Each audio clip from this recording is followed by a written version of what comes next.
अस्सलाम वालेकुम, मेरा नाम डॉक्टर फ़ातिमा खानम है। मैं क्लिनिकल हेमेटोलॉजिस्ट हूँ, एसोसिएट प्रोफेसर ऑफ हेमेटोलॉजी हूँ। मरहम के प्लेटफॉर्म पे या हमारी डे टू डे प्रैक्टिस में एक बहुत कॉमन क्वेश्चन है जो कि पूछा जाता है about platelets.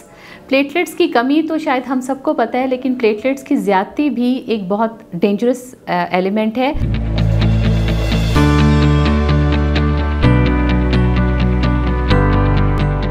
Normal platelet count कितना है बॉडी में? Normal platelet count maximum is 4 lakh, जो कि सीबीसी पे तो 400 लिखा होता है, लेकिन उस 400 का मतलब ये है कि वो 4 लाख है।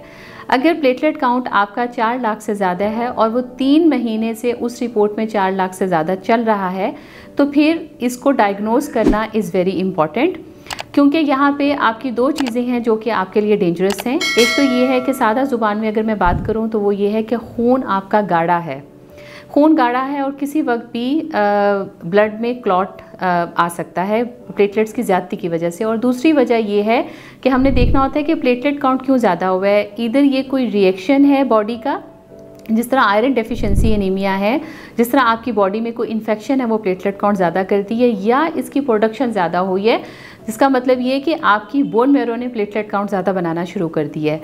अगर तो ये कोई रिएक्टिव प्लेटलेट काउंट है तो फिर इसमें there is nothing to worry, definitely हमें परेशान होने की ज़रूरत नहीं है। लेकिन अगर आपकी बोन मैरो ने प्लेटलेट काउंट ज़्यादा बनाना शुरू कर दिया है तो इसका मतलब ये है कि आपका कहीं खून आज से 3 या 4 या 5 साल के बाद वो प्रॉपर एक ब्लड कैंसर में तब्दील हो सकता है, जिसको हम एक्यूट माइलाइड ल्यूकीमिया कहते हैं। और ये वो कंडीशन है प्लेटलेट की ज़्यादती की कि अगर आप इसको बहुत इनिशियल स्टेज पे डायग्नोज कर लेते हैं एक सिंपल सीबीसी करवा के, तो आप एक बहुत बड़े डिज़ास्टर से, एक ल्यूकीमिया से बच सकते हैं। Thank you so much.